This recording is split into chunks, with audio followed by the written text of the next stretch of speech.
नमस्कार, मैं रवीश कुमार। धीरे बोलिए, चारों तरफ से उन्हीं का भाषण सुनाई दे रहा है। इतना बोलते हैं, समझ में नहीं आता क्या बोलते हैं। इसलिए हमने सोचा कि धीरे ही बोलेंगे और सब ठीक है। प्रॉब्लम खोजते हैं हमको प्रॉब्लम मिलता ही नहीं है। इंडिया में घर के बाहर कचरा मिल जाएगा, लेकिन अब प्रॉब्लम नहीं मिलता है। मान लिए हैं एनआरआई लोगों का बात, कौन बहस करे। न्यूयॉर्क एयरपोर्ट पे मिल जाएगा, लोग झगड़ा करेगा, कोई प्रॉब्लम नहीं है। चारों तरफ डेवलपमेंट मिलता है। तभी तो कुर्सी उलट दिए हैं। जब लोग उल्टा दिमाग से सोचने लग जाएं तो समझिए कि बैक गियर में कार चलाने का टाइम आ गया है। जानते हैं क्या हुआ? किसी से कहिएगा नहीं। कल शाम आया मेरे घर एक फ़ोन, नंबर देखा, नेशनल नहीं इंटरनेशनल था वो फ़ोन। जैसे ही देखा नाम, भूल गया गाना और बाजा। व्हाट्सएप कॉल था भाई, रिंग पर रिंग, हम तो उठा ही नहीं रहे थे। नाम लिखा था शी जिनपिंग। चीन से फ़ोन, फुलझड़ी तो लाए नहीं, तो कोई किसी डिस्ट्रीब्यूटर का नाम भी नहीं होगा। कहीं ये राष्ट्रपति शी जिनपिंग तो नहीं है। तभी मेरे कानों में गूंज उठा उनका वचन, सीमा में घुस आया न है, कोई हमारी सीमा में आया है और न कोई आके घुसा खाया हुआ है। पर ये फ़ोन कहाँ से आया है, कैसे आ गया? लिखा तो XI ही है, शी मैंडरिन में। फ़ोन उठा लिया। सर, रॉन्ग नंबर है, आप जयशंकर को फ़ोन कर रहे थे ना? She sir. बोले शी सर उधर से, तुमको किए हैं, जयशंकर को नहीं।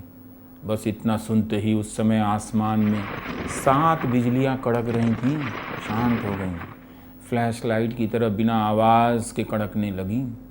एक घनघोर तूफान गाज़ियाबाद से पास कर रहा था, जोधपुर से लखनऊ जा रहा था। शी जिनपिंग का फ़ोन है, सुनते ही बीच में ही स्टॉप मार दिया, नीचे उतर आया।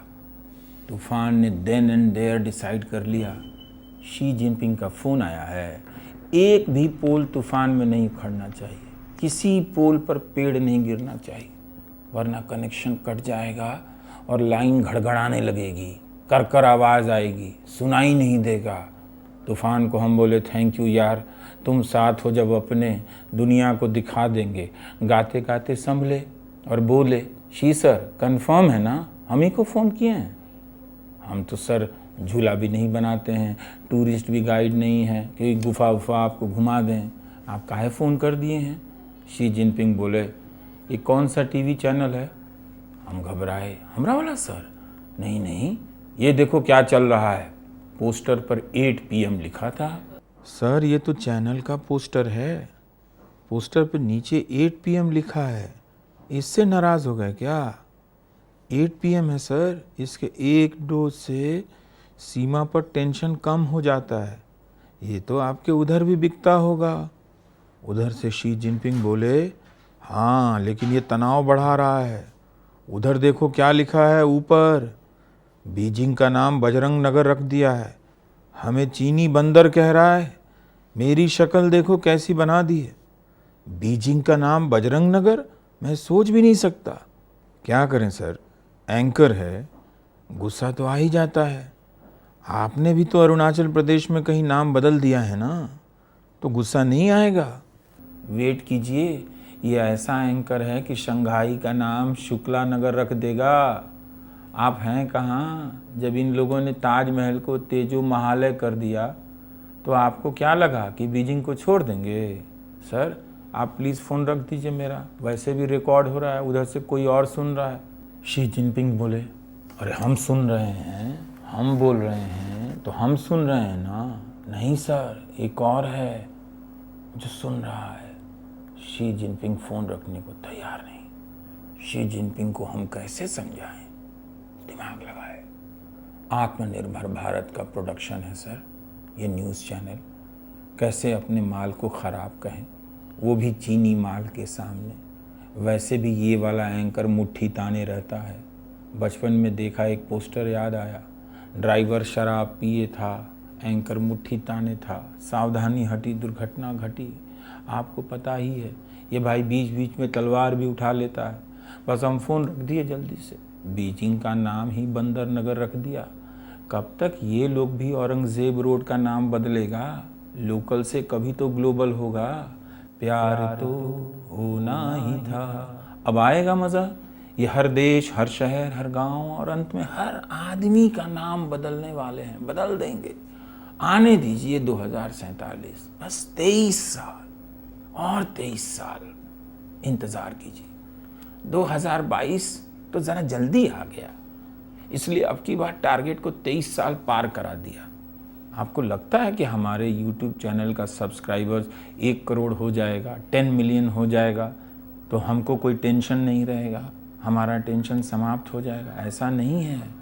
अच्छा वो साहब, वो तो 400 के पार चले गए हैं, दिखाई भी नहीं दे रहे हैं। पहले लोग गंगा पार जाता था ककड़ी तरबूज लाने, अब लोग 400 पार चला जा रहा है। जाइए भाई, जितना मन करे उतना पार हो जाइए, हेलिए। सूखी नदी में तो सब तैर लेते हैं। असल में फॉर्मूला है बड़ा सिंपल, जेल भरते चलो 400 पार करते चलो, जेल भरते चलो 400 पार करते चलो। ये बतिया जानते हैं हमको कौन बताया? न्यूटन जी नहीं बताए, ये तो हमको लंच में पता चला ना, जब दही से मुंह जल गया। चुनाव आयोग, वो आयोग ठीक है, छोड़ दीजिए आयोग को, हो जाएगा। हाँ हो जाएगा, कोई दिक्कत है ही नहीं। पीएम साहब से चुनाए हैं भाई लोग, मामूली बात है। वित्त मंत्री को ही थोड़ा कष्ट है, जो भी है इस देश में, पैसा नहीं है ना उनके पास चुनाव लड़ने के लिए, नहीं तो अमेठी से इस बार उनका टिकट पक्का था। 8,000 करोड़ का चंदा मिला है बीजेपी को बॉन्ड से, 8,000 करोड़। वित्त मंत्री को एक पैसा नहीं दी बीजेपी ने। पार्टी को तो सब पता रहता है ना जी, किसके पास पैसा है किसके पास नहीं, नहीं तो पार्टी इमोशनल नहीं हो जाती। क्या बात करती हैं निर्मला जी, 8,000 करोड़ का चंदा हम लोगों के पास है, आप टीवी में बोलती हैं पैसा नहीं है। पैसे के लिए आप चुनाव नहीं लड़िएगा, बोलिए ना कितना चाहिए, अरे लीजिए ना, बाद में तो कोई और कंपनी वाला उतना चंदा दे ही देगा। एक ईडी भेजेंगे, 50 ब्रीफकेस लेके पहुंचेगा। पॉलिटिक्स है मैडम, इसमें जेब से भी जो जाता है ना, वो गेट से लौट के आ जाता है। कार्यकर्ता भी देखे कि कोई इमोशनल नहीं हुआ। आप देखे बीजेपी का कोई कार्यकर्ता इमोशनल हो गया हो कि भाई हमारे वित्त मंत्री के पास तो पैसा है नहीं। हम तो वेट कर रहे थे कि मोहन भागवत कहीं इमोशनल हो के बिगुल ना बजा दें। स्वतंत्रता की लड़ाई का वक्त आ गया है, निर्मला जी के लिए चंदा जुटाओ, निर्मला को चुनाव लड़वाओ। लेकिन अब कार्यकर्ता चालाक है, समझदार है, नहीं तो जोश में अपना घर बेच दे आता, कहता लीजिए मैडम हम देते हैं आपको पैसा। लोग क्या क्या बोल जाते हैं, अब इसके बाद कोई बोलने की ज़रूरत नहीं है। भोजपुरी ठीक है, उसमें झूठ का एक शब्द है लबरई।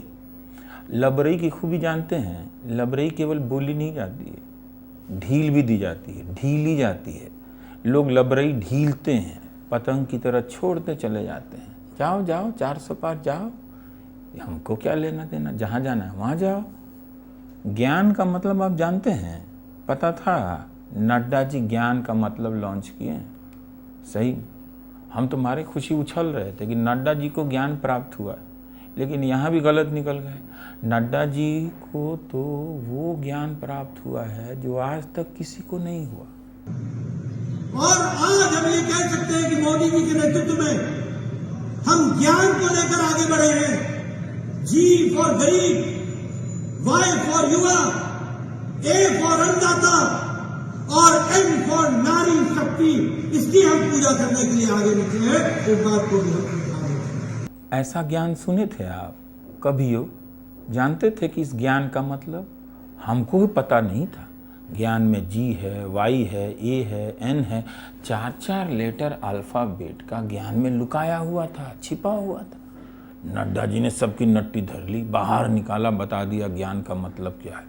सुनते ही ज्ञान का अंधेरा दूर हुआ, बिजली बिल कम हुआ, तूफान जो गाजियाबाद में रुका था भागा अपना लोटा लेकर लखनऊ की तरफ। नड्डा जी के ज्ञान के आगे सब रेस हो गए।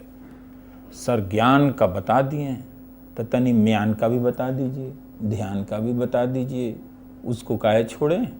नाम रखने और बदलने में इन लोगों का जवाब है नहीं भाई, कोई मुकाबला नहीं है। आजकल बीजेपी में कांग्रेसी बहुत मिल जा रहे हैं। 400 विधायक कांग्रेस या दूसरी पार्टी से बीजेपी में आए हैं। ठीक ही है, सब आ गए तो ईडी को सबक सिखाने के लिए बहुत ज़रूरी काम था। लेकिन जान जाइएगा, किसी दिन ईडी का मूड बमक गया ना, बवाल हो जाएगा। ईडी वाला क्लेम ठोक देगा बीजेपी पर कि हम ही विधायक लाए हैं, हम ही सांसद लाए हैं, अब हम भी बीजेपी में आना चाहते हैं। हटो, कुर्सी छोड़ो, दरवाज़ा तोड़ो, हम आएंगे भीतर, करो शामिल हमको, नहीं तो शामियाना उजाड़ देंगे। देखिएगा, अब ईडी वाला अपने साथ भाजपाई भी लेकर जाएगा, कांग्रेसी को सैंपल दिखाएगा, बोलेगा कि देख लो, इनको पहले ठेल कर जेल भेजे, हवाई जहाज़ वाले आज मंत्री हैं, ये वाला सैंपल देखो, ये तृणमूल में थे, ठेल कर जेल भेजे तो बंगाल में बीजेपी के नेता बन गए। भाजपा में चलोगे कि तिहाड़ जाओगे, अपने आप भाजपा में चला जाएगा। ऐसा तो हम डिपार्टमेंट देखे भी नहीं। इसका कोई सिपाही भोरे भोरे कांग्रेस के घर जाता है, रिंग बेल दबाता है, टिंग टोंग, कांग्रेसी कूद कर भाजपा में भाग जाता है।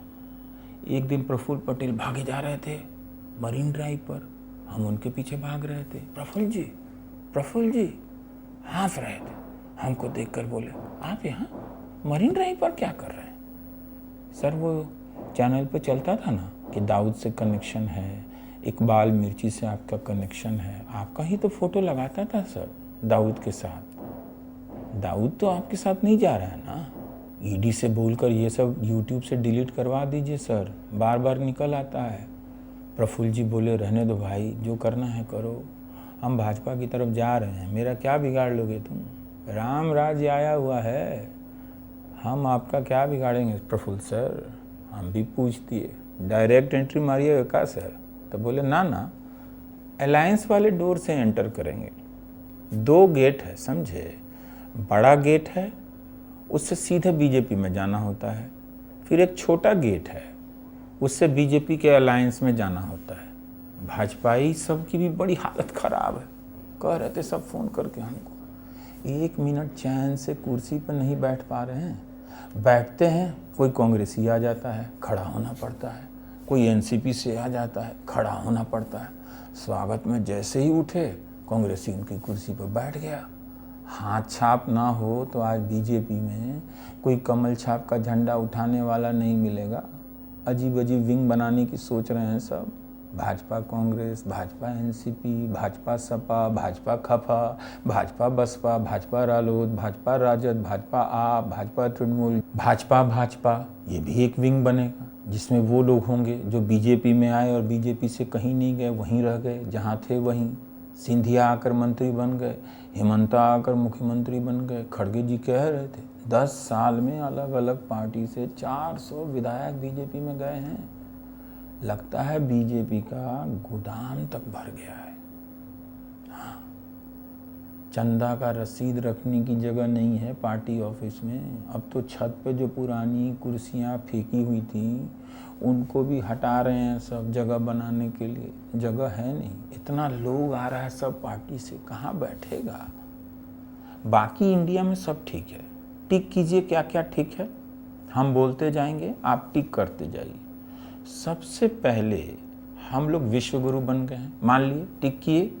अब उसके बाद हम पोटेंशियल सुपर पावर बन गए हैं। अरे आपको पता नहीं चला, इंडिया पोटेंशियल सुपर पावर बन गया है। ये वाला न्यूज़ नहीं देखे आप? भाई छपा है सब अखबार में, यही भाई साहब का बयान है। पीयूष गोयल जब रेल मंत्री थे ना, तो एक दिन बयान दे दिए कि रेलवे में कोई इकोसिस्टम होता है, उसमें 1 साल में 10 लाख नौकरी पैदा होती। उसका कभी हिसाब दिए नहीं भाई साहब। कुछ भी बोलना है बॉस और अखबार में छप जाना है। पोटेंशियल सुपर पावर इंडिया, ये कौन सा सुपर पावर होता है जी? विश्वगुरु के समय तो आप नहीं बोले कि पोटेंशियल विश्वगुरु हैं, फिर विश्वगुरु बने। सुपर पावर के 2 चरण होते हैं क्या? पहले आप पोटेंशियल सुपर पावर बनते हैं, फिर आप सुपर पावर बनते हैं। कुछ भी थ्योरी गिरा देनी है, मार्केट में चला देनी है। आपका इतना अच्छा दिन आया हुआ है, Bharat that is potential super power. हाँ, जो मन में आए कहो, छपवाओ, हमको कोई प्रॉब्लम नहीं है। काहे को लफड़ा में पड़ना है। बाकी अजीत पवार तो पोटेंशियल पार्टनर हो ही गए, टिक कर लिए ना। IIT में जिसको नौकरी नहीं मिली है वो भी भाजपा में चल जाए। हम तो कहते हैं जाए भाई, व्हाट्सएप फॉरवर्ड ही तो करना है, तो बीजेपी में ही सीधे जाओ। जब तक गर्व से मामला टाइट है ना, नौकरी की ज़रूरत क्या है। हम तो कहते हैं चुपचाप रहो, अब गर्व से टाइट रहो, व्हाट्सएप में फाइट करो, कुछ नहीं होगा। मुफ्त अनाज की गारंटी है, मिल गई है, और बहुत कुछ मिल भी गया तो क्या कर लोगे, टैक्स में चला जाएगा, बाकी ईडी ले जाएगी। वैसे भी अब जो होना है 2047 में होगा, तो 24 में हड़बड़ाने से फ़ायदा नहीं है ना भाई। समझो ना बात को, कैसे समझाएं, कितना लोग बोलें, भाषण चालू है उनका, झूठ की कोई कमी नहीं है। सीख लीजिए आप भी झूठ बोलना, उन्हीं से सीखने में बुराई नहीं है। झूठ बोलने आना ही चाहिए, नहीं तो ट्रैफिक पुलिस वाले से कैसे बहाना बनाइएगा। अरे सर धर लिया तो कहिएगा, 2047 के बारे में सोच रहे थे, हड़बड़ाए हुए जा रहे थे, इसलिए रेड लाइट क्रॉस कर गए। मोदी जी ने बोला था बड़ा सपना देखो, हमको ये छोटी वाली लाल बत्ती नज़र नहीं आई, छोड़ दीजिए। छोड़ देगा? अच्छा सुनिए, क्या सोचे हैं, डिसाइड कर लिए हैं, गाड़ी गड्ढे में ही कुदा देनी है, मन कर रहा है कुदा दीजिए, मान लीजिए मेरी बात, कुदा दीजिए। जब कोई विकल्प नहीं है तो गड्ढे में कुदा दीजिए। पोटेंशियल सुपर पावर बनकर टाइट है ना, टाइट रहिए। अब तो कुछ पूछना नहीं है ना हमसे, ठीक है, हम भी नहीं पूछेंगे आपसे। पोटेंशियल डफर से इतना पूछना भी ठीक नहीं है, इतना बात भी नहीं करना चाहिए। न्यूज़ फंड ठीक लग रहा है ना, लग रहा है, जाए ना, तब मिलते हैं अगली बार। गंगा पार, नमस्कार।